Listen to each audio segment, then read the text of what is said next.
Eran dos padrinos muy diferentes, separados por 7.000 kilómetros de océano.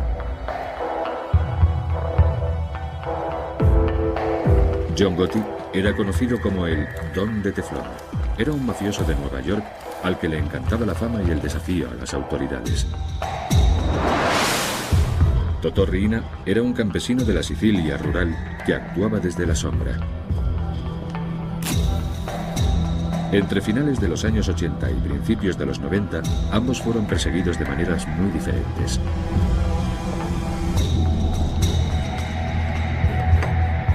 En los Estados Unidos, las autoridades fueron implacables en su lucha por atrapar a Gotti. Como no respondas a mis llamadas, os voy a volar en 1000 pedazos a ti y a tu casa. En Sicilia, fue necesaria una revolución popular para encarcelar a Riina.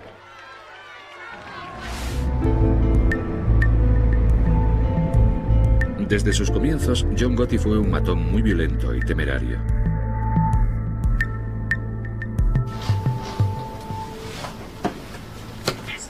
Un joven mafioso llamado Henry Hill conoció en un bar a Gotti, que por entonces era tan solo un adolescente.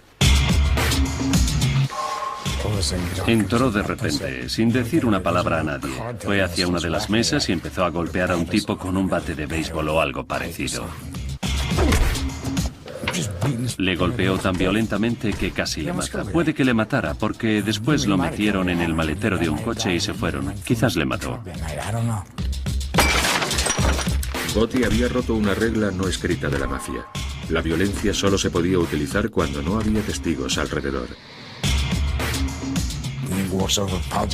Entonces me miró y vino hacia mí. Y me pidió disculpas por el espectáculo. Había sangre por todas partes. Esa fue la primera vez que le vi. Llevaba una chaqueta de cuero. Una chaqueta típica de gángster. Estaba claro que Gotti no tenía miedo a nadie. Para Henry Hill, el destino de Gotti era llegar a lo más alto de la mafia. Se veía que iba a llegar muy lejos. Tenía su propio equipo y también un físico que imponía. Sin embargo, otro hombre se interpuso en el ascenso de Gotti, Paul Castellano. Era el jefe del clan de los Gambino, uno de los más poderosos de la mafia estadounidense. Castellano era un matón a la antigua usanza, un mafioso que escondía sus crímenes detrás de un velo de respetabilidad. Paul tenía dos facetas muy diferentes. Por una parte, se podía mezclar con abogados, agentes inmobiliarios y hombres de negocios y estar a su altura. Y por otra, dirigía el clan de los Gambino y se mezclaba con todo tipo de mafiosos para decidir a quién debían matar. Gotti tendría que eliminar a Castellano para convertirse en jefe. Sin embargo, Gotti no era el único que quería acabar con él. En 1983, el presidente Ronald Reagan declaró la guerra al crimen organizado. Su objetivo era el organismo que dirigía la mafia, conocido como la Comisión, del que formaba parte Paul Castellano. Con la ley RICO, que combatía el crimen organizado, las autoridades podrían iniciar un procedimiento criminal contra Castellano y otros jefes, acusándoles de conspiración criminal, siempre y cuando pudieran demostrar que la comisión se reunía. La comisión era tan secreta que la única prueba que el FBI tenía de ella era una reunión de 1957.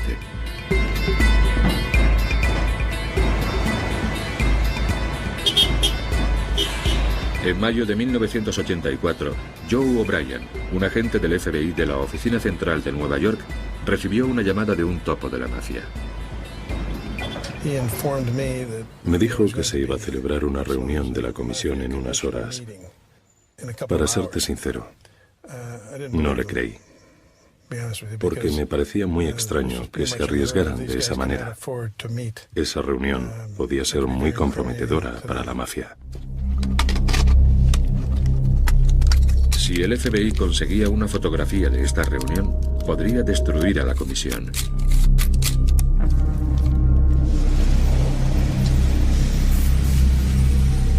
O'Brien y su compañero Andy Kirins mantuvieron vigilado el edificio.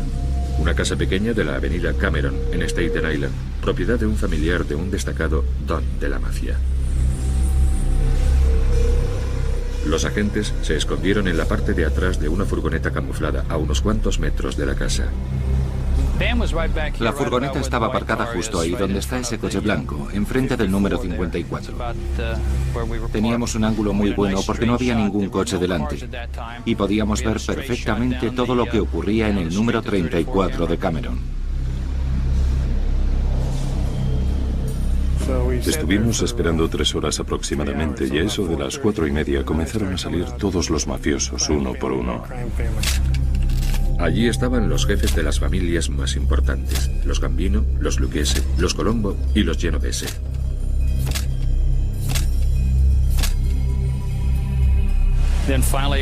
Y finalmente apareció el invitado más esperado, es decir, Paul Castellano. Castellano era el jefe de todos los jefes. Salió de la casa pavoneándose. Fue todo un espectáculo ver cómo actúa la mafia y cuál es su protocolo. Fue muy emocionante.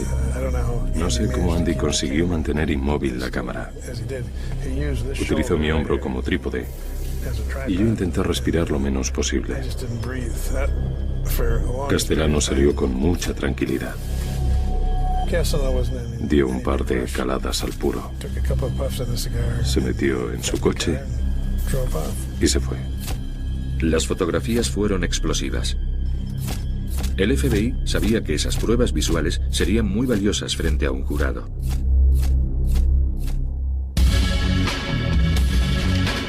En febrero de 1985, el FBI detuvo a los 5 miembros de la comisión.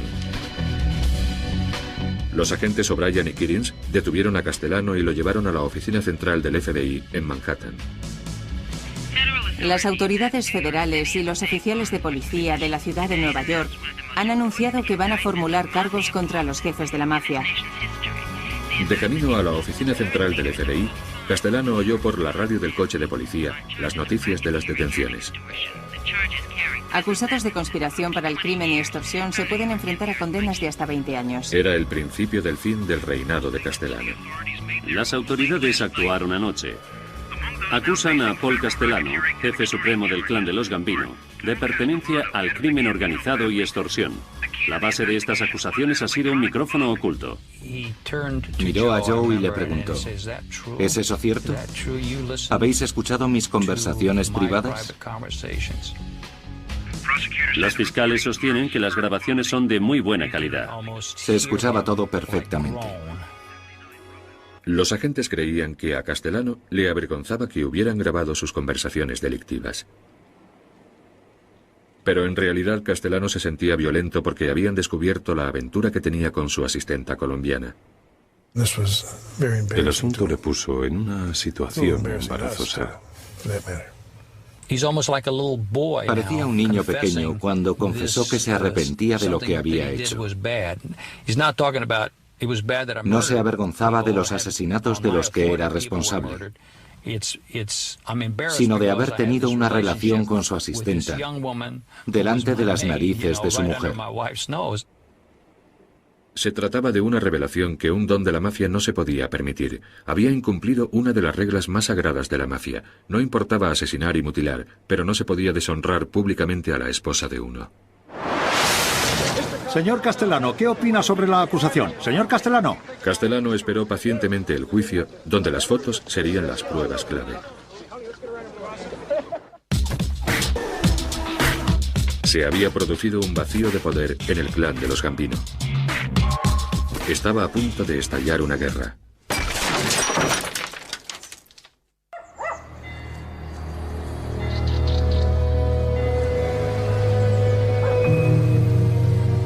Si la mafia de Nueva York quería saber cómo era una guerra mafiosa, solo tenía que mirar a Sicilia.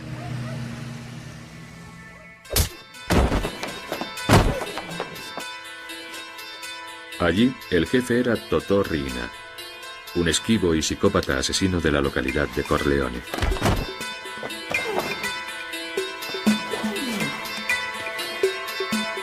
Corleone, situado en las altas montañas de Sicilia, era el bastión de la mafia. Fue el lugar que dio nombre al personaje de Marlon Brando en la película El Padrino.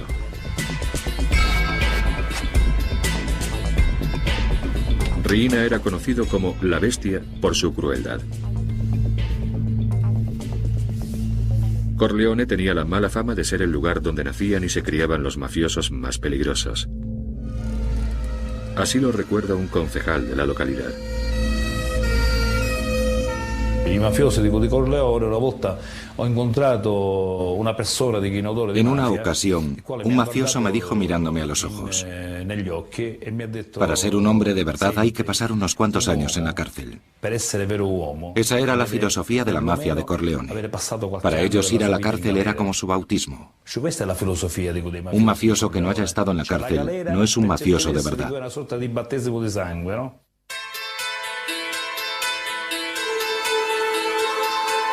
El clan mafioso de Riina se había hecho con el control de la mafia en una guerra despiadada. En Palermo, a principios de los años 80, las calles rebosaban de sangre de las víctimas de Riina. Hubo una época en la que se encontraba un cadáver cada 3 días.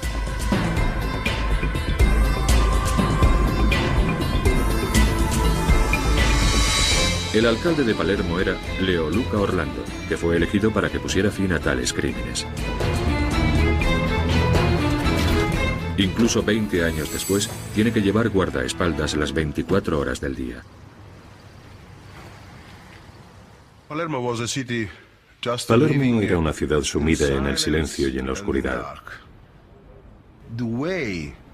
El pueblo, para no verse afectado por estos asesinatos, negaba la existencia de la mafia. Decían: nosotros no vemos nada, no decimos nada, no escuchamos nada, no es nuestro problema. Si no hablamos de la mafia, no nos matarán. El hombre que encabezaba la busca y captura de Riina era un juez llamado Giovanni Falcone. Se había criado en una zona marginal de Palermo. Algunos de sus compañeros de colegio eran destacados mafiosos. A diferencia de ellos, él había decidido estar del lado de la ley y no en contra de ella. Desde el Palacio de Justicia de Palermo, Falcone había luchado contra la mafia durante más de una década.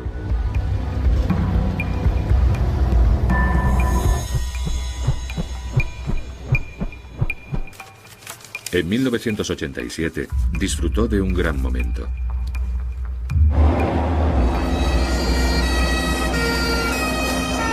Fue en el superjuicio que puso entre rejas a más de 300 mafiosos. Sus condenas ascendían a un total de casi 3.000 años. Fue el golpe más apabullante que había sufrido la mafia siciliana.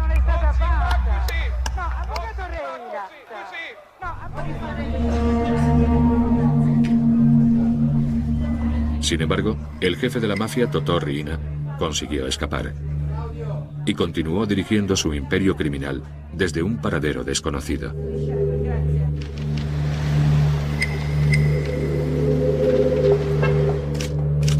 Falcone se enfrentó a otro peligro más cerca de su hogar. Era un hombre con pocos amigos en el Palacio de Justicia. El pueblo de Palermo se mantuvo al margen en espera de ver quién sería el ganador de la batalla: Falcone o la mafia. Tal aislamiento era peligroso. Otras autoridades que lucharon contra la mafia habían sido víctimas de Riina.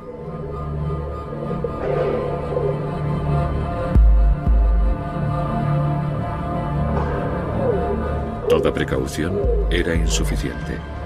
El alcalde, Orlando, fue el que casó al juez con su prometida, Francesca. La boda se celebró en secreto una tarde de sábado. La secretaria de Orlando fue la primera sorprendida. De repente, mi secretaria vino a mi despacho y me dijo: ha llegado el juez Falcone. Y yo le dije: sí, voy a casarle. No hubo ningún invitado, ninguna foto, ningún familiar. Ese fue el precio que tuvo que pagar por luchar contra la mafia.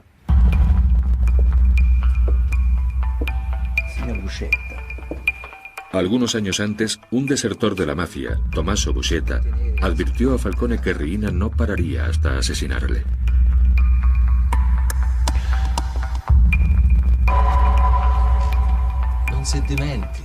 No olvide esto nunca. Las cuentas que se tienen con la mafia solo se saldan con la muerte. En una conversación con una amiga y compañera en su lucha contra la mafia, Falcone hizo una predicción escalofriante. Él me dijo en una ocasión,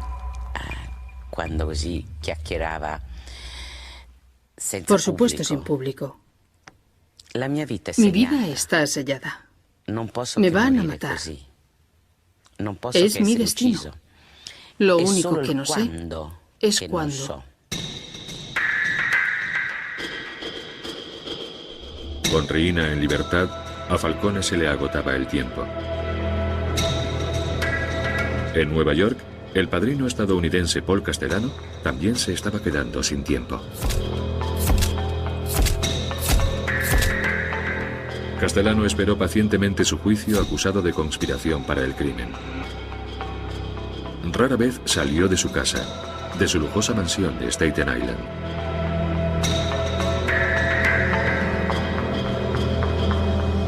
Tanto amigos como enemigos la conocían como la Casa Blanca. Y Castellano vivía como un auténtico presidente. Había perdido todo contacto con la realidad. Algo de lo que se aprovechó su rival, John Gotti. Se decía que Castellano estaba demasiado preocupado de sus asuntos legales y estaba dejando de lado a la familia. Había empezado a haber muchas diferencias de clases. Castellano se llevaba todo el dinero y gente como Gotti se morían de hambre. Había muchas personas descontentas con la situación. Gotti se hacía pasar por pobre para poder convertirse en jefe. Pero en realidad, Gotti estaba haciendo mucho dinero con el tráfico de heroína. Sin embargo, entre sus adeptos se había convertido en un héroe. Tenía su propio equipo. Yo solía trabajar con él. Con dinero se podían hacer muchas cosas. Y él, la verdad es que tenía mucho dinero. Si te dedicabas al tráfico de drogas, podías hacer lo que quisieras.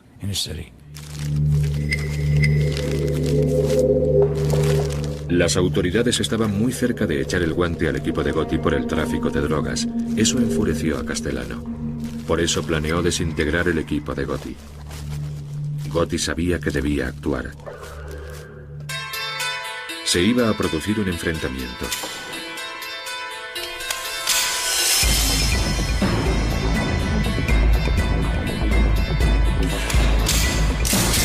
El 16 de diciembre de 1985, Castellano iba a reunirse con Gotti en Manhattan.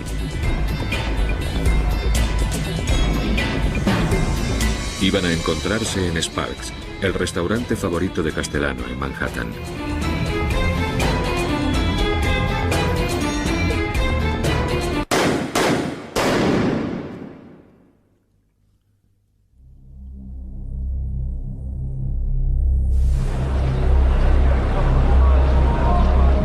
Pero a las puertas del restaurante, asesinaron a Castellano y a su chofer.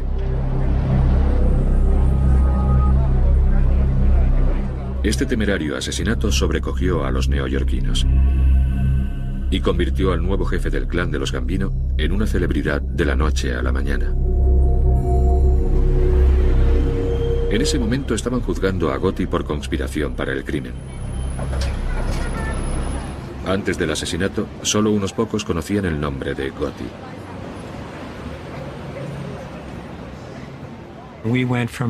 Este caso, que empezó siendo un caso rutinario, se convirtió en el juicio de la década. Había multitud de periodistas esperando a la salida y dentro del juzgado. Estábamos juzgando a un pez gordo. El abogado defensor de Gotti era el extravagante Bruce Cutler. Durante muchos años, Cutler ha seguido defendiendo a Gotti. Era un hombre muy perspicaz. Tenía una especie de sexto sentido para calar a la gente. Gotti también pudo calar a un jurado. En marzo de 1987, el juicio llegó a su fin. Gotti fue absuelto. Un soborno a uno de los miembros del jurado le permitió eludir los cargos. Gotti fue juzgado en otras 2 ocasiones por asalto a mano armada. En ambos casos, su abogado defensor fue Bruce Cutler. En cuanto a John Gotti, ¿lo declaran culpable o inocente? Lo declaramos inocente. En ambos casos, el jefe del clan de los Gambino consiguió librarse por medio del soborno y de la intimidación. Empezó a ser conocido como el Don de Teflón.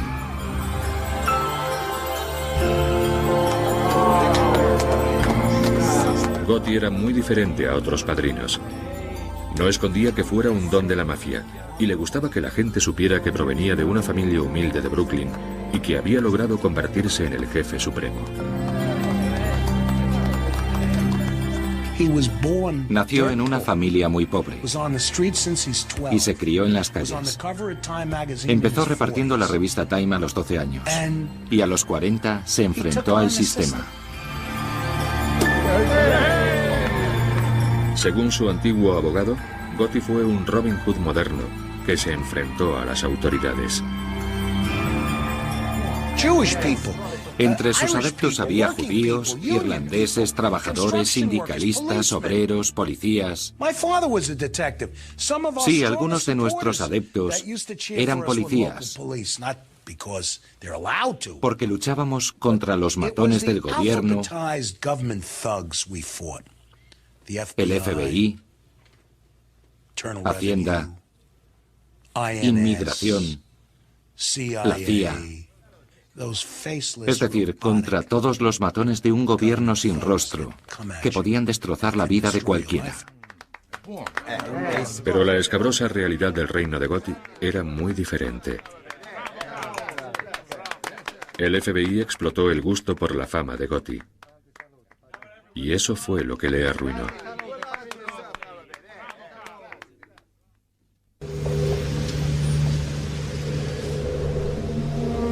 En Sicilia, las autoridades tenían un problema diferente al de los Estados Unidos.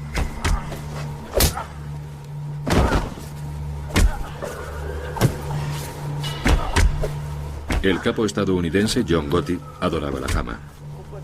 Sin embargo, el siciliano Totò Riina siempre estuvo en la sombra.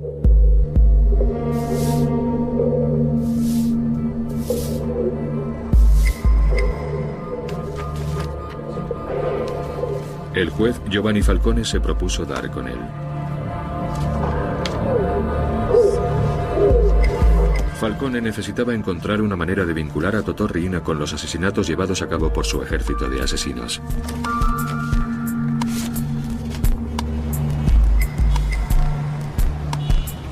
La respuesta la encontraría en los Estados Unidos. Richard Martin era un destacado oficial del Departamento de Justicia estadounidense. Él y Falcone habían trabajado juntos durante años.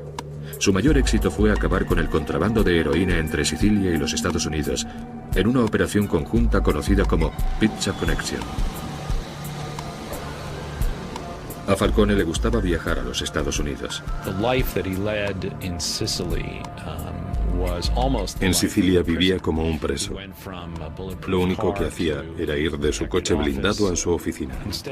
Pero cuando venía a Nueva York, podía ir de compras, podía ir a restaurantes, podía venir a nuestras oficinas, a nuestras casas, conocer a nuestras familias. Para él, Nueva York suponía la libertad. Los viajes de Falcone a Nueva York no eran solo por placer. Le impresionaban las duras leyes antimafia de los Estados Unidos, que permitían al gobierno atrapar a capos como Paul Castellano o hacer redadas a la comisión. Creo que venir aquí le hacía ver las cosas de otra manera. Además de divertirle, le daba ideas para luchar contra la mafia en Italia. En 1991, un nuevo ministro de Justicia llegó a Roma y se propuso acabar con la mafia de una vez por todas. Ofreció a Falcone un puesto en el ministerio para dirigir la campaña antimafia que inició en toda Italia.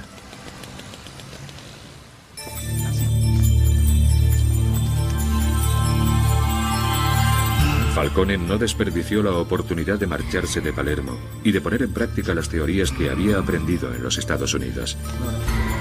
Sus ideas fueron revolucionarias. Creó la versión italiana del FBI. Falcone dirigía la lucha contra la mafia en toda Italia.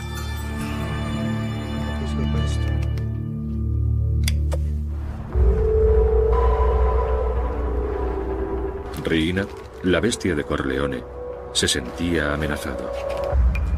Algunos años antes había fracasado en su intento de asesinar al Falcone en su casa de la playa, pero lo iba a intentar de nuevo.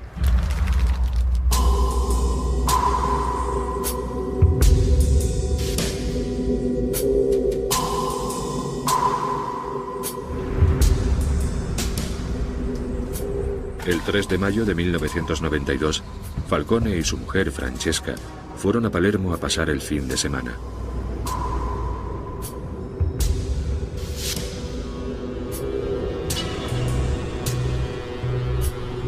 A unos cuantos kilómetros del aeropuerto, los hombres de Riina habían colocado una bomba con media tonelada de explosivos bajo la carretera que iba del aeropuerto a la ciudad. Los hombres de Riina la hicieron detonar por control remoto desde un edificio cercano.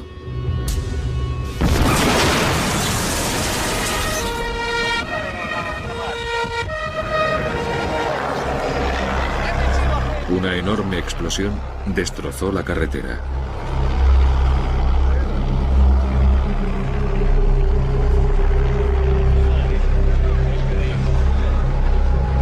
La explosión fue tan grande que se registró como un pequeño terremoto.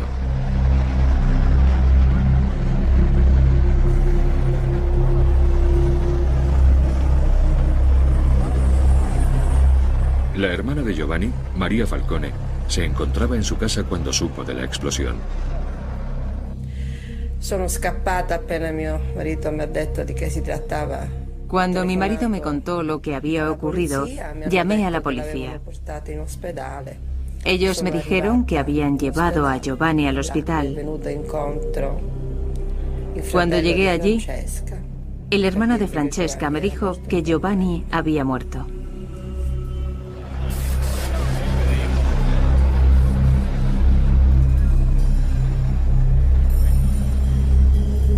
Questo è il momento più triste. Fue muy triste, no solo como hermana, ma era il dolore anche come cittadina italiana, sino también como italiana, porque Giovanni era nuestra gran oportunidad de vencer a la mafia. Falcone no solo era un compañero, también era un amigo.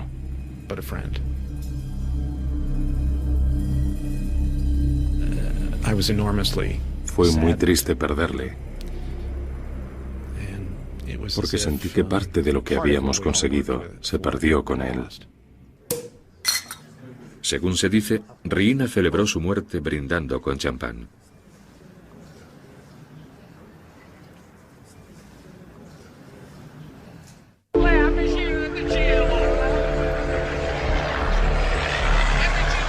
Junto con Falcone y su esposa Francesca, también murieron 3 de sus guardaespaldas.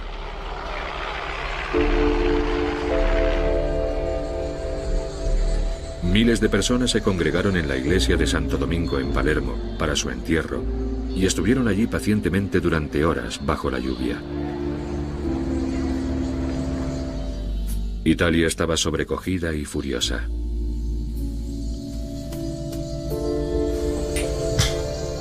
Pero eso no disuadió a Totorri y Ina. Cualquiera que se interpusiera en su camino correría la misma suerte.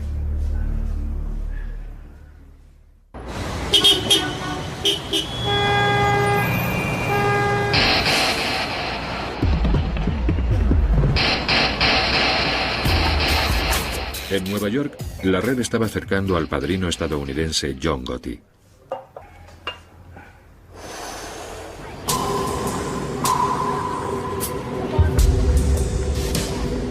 Esta tienda de ropa del barrio italiano de Manhattan fue el club social Rave Night, el centro neurálgico de operaciones del clan de los Gambino.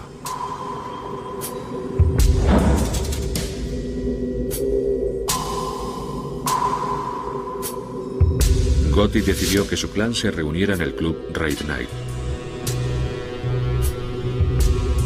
El FBI tenía instalado un equipo de vigilancia en los alrededores del Rave Night.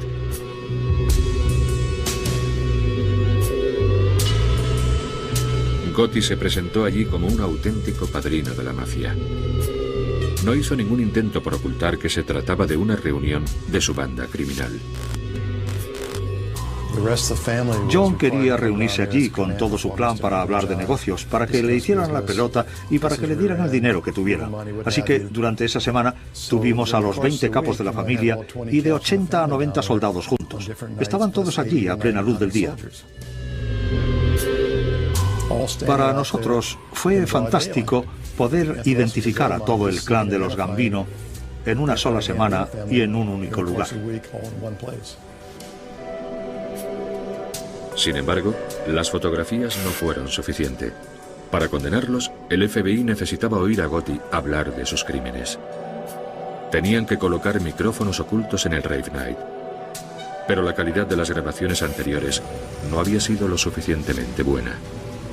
Entonces se les presentó una gran oportunidad. Un informador les dijo que Gotti siempre llevaba a cabo las reuniones más importantes en el apartamento de arriba, que era propiedad de una viuda de un miembro del clan de los Gambino.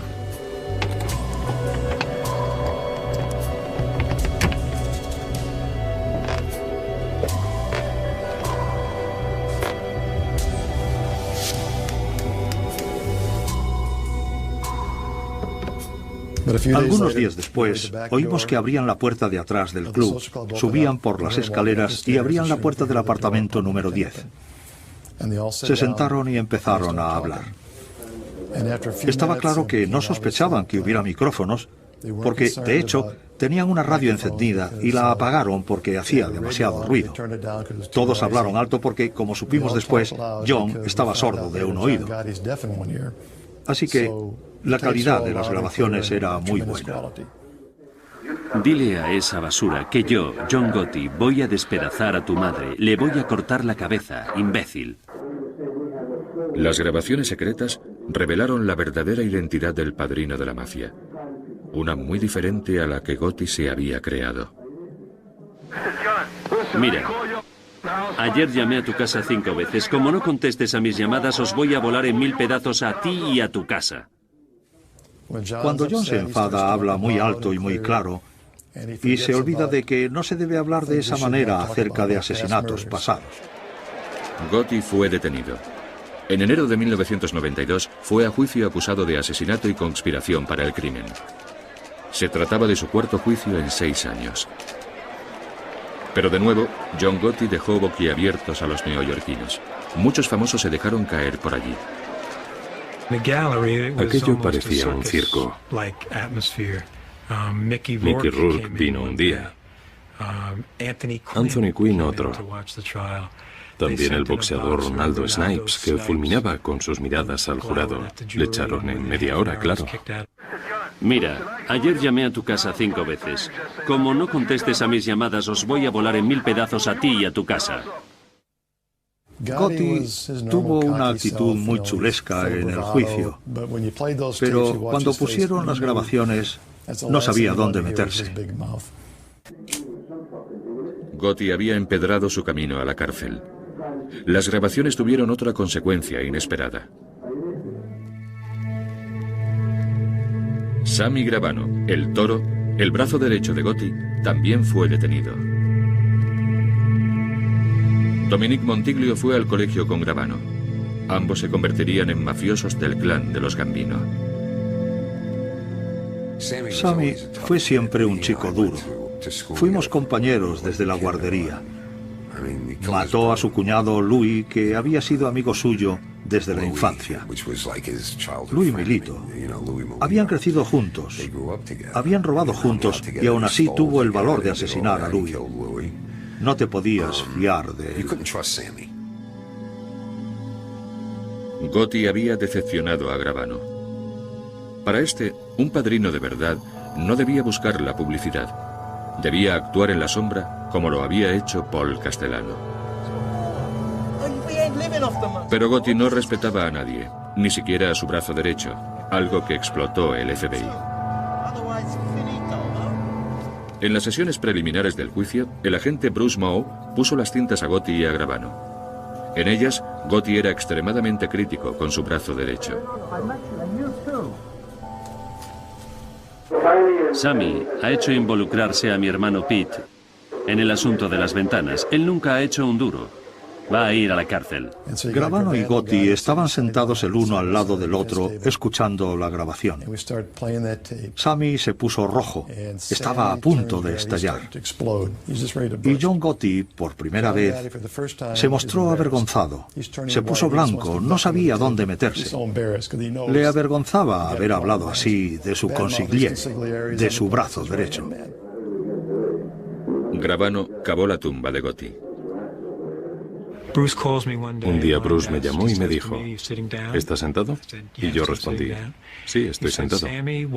Entonces me dijo, Sammy quiere colaborar. Entonces trajeron a Sammy a la sala, me dio la mano y me dijo, quiero colaborar con vuestro gobierno. Nunca antes una figura tan destacada había traicionado a la mafia estadounidense. El testimonio de Gravano fue fundamental. Reveló cómo Gotti y él habían organizado el asesinato del capo Paul Castellano. Habían visto desde su coche cómo le disparaban.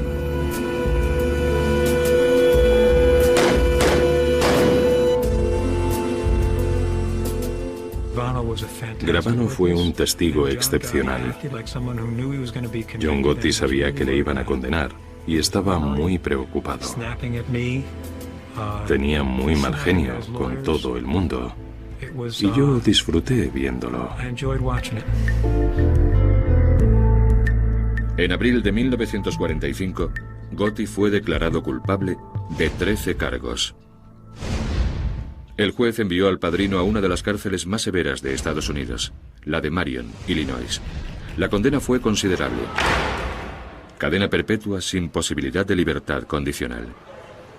A pesar de las grabaciones y el testimonio de Gravano, el abogado de Gotti en los 3 primeros juicios todavía defiende la inocencia de Gotti. Si me preguntas que si creo que Gotti era el capo del clan de los Gambino, la respuesta es no. He dicho eso siempre. Y él también. No digo que fuera un santo. Era un tipo duro. Pero no era ningún mafioso. Gotti estaba acabado. Sin embargo, en Sicilia, Totò Riina iba a llevar a cabo otra atrocidad.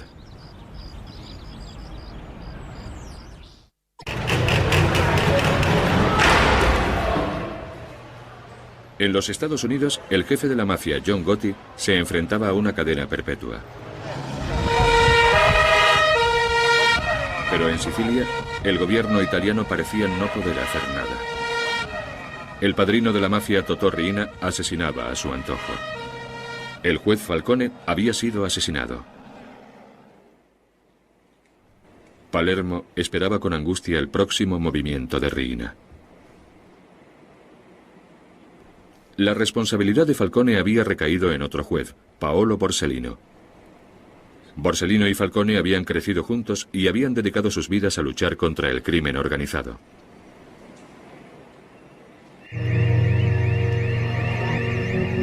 El 19 de julio de 1992, 2 meses después del asesinato de Falcone, Borsellino visitó a su anciana madre como hacía todos los domingos.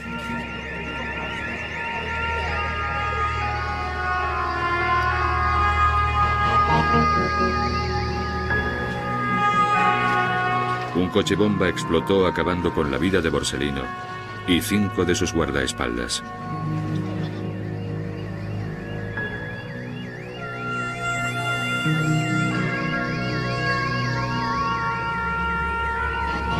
Esta atrocidad fue la gota que colmó el vaso. Se inició una revolución en contra de la mafia, encabezada por toda la ciudad de Palermo. La reacción de los habitantes de Palermo tras el asesinato de Borsellino fue espectacular. Mujeres y niños salieron a la calle a gritar: «Basta, ya es suficiente». Ya era suficiente.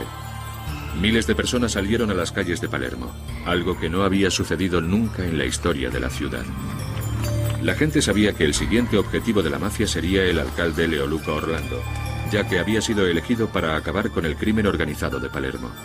Cuando apareció en público, las mujeres y los niños hicieron un cordón para protegerle, desafiando así a la mafia. Si querían matar al alcalde, tendrían que matarles a ellos primero. Enviaron un mensaje muy claro. El mensaje era que yo no estaba solo. El mensaje era que la mafia podía matar a 10 hombres, pero no podría matar a miles de mujeres y niños.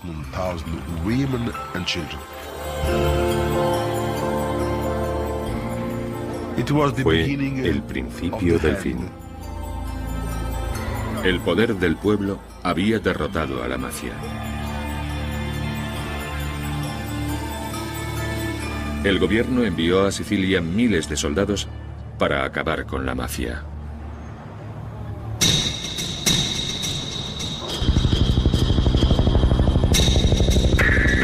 En enero de 1993, la policía italiana ganó el premio más importante. Tras un chivatazo, consiguieron detener a Totò Riina.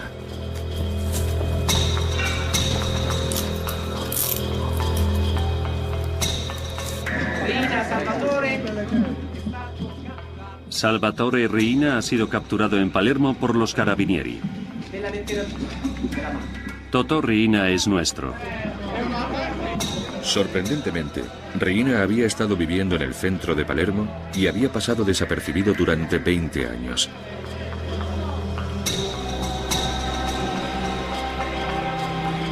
Los italianos se quedaron sorprendidos por el aspecto de Riina.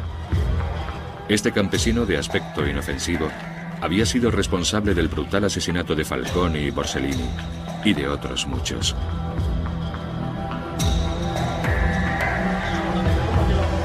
En su juicio, Riina se describió a sí mismo como un pobre hombre que no sabía nada de la mafia. Peniti tendrá que demostrar lo que dice, señor presidente. Su endeble defensa fue desestimada.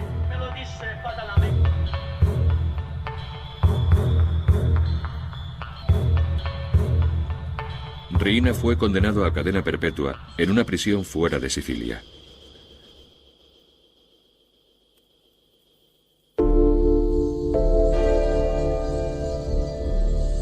A ambos lados del Atlántico, la época de los padrinos parecía haber terminado. John Gotti murió de cáncer en la cárcel en el año 2002, 10 años después del comienzo de su condena. La era de Gotti había acabado.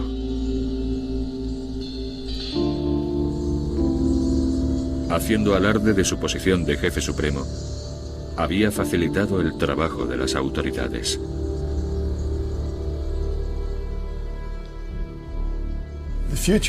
El futuro de la mafia es muy desalentador.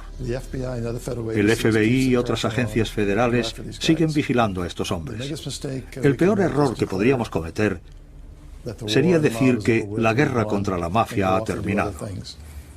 Esta gente tiene una gran capacidad de recuperación. En 5 años podrían reagruparse y organizarse de nuevo, aunque nunca podrían ser tan efectivos como hace 30 años. En los Estados Unidos, la mafia se está poniendo al día. Ahora se dedica a las estafas electrónicas, a las líneas telefónicas eróticas, etc.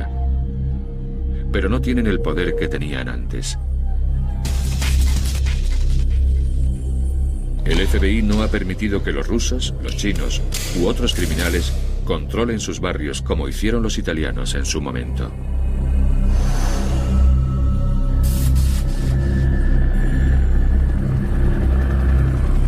En Sicilia había mucha tensión.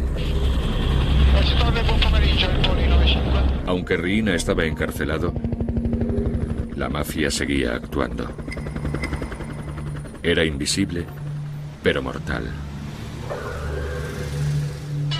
En la actualidad hay nuevos líderes y también provienen de Corleone. Ya no emplean las tácticas contraproducentes de Riina. Ya no asesinan a destacados cargos públicos. Prefieren ser más discretos.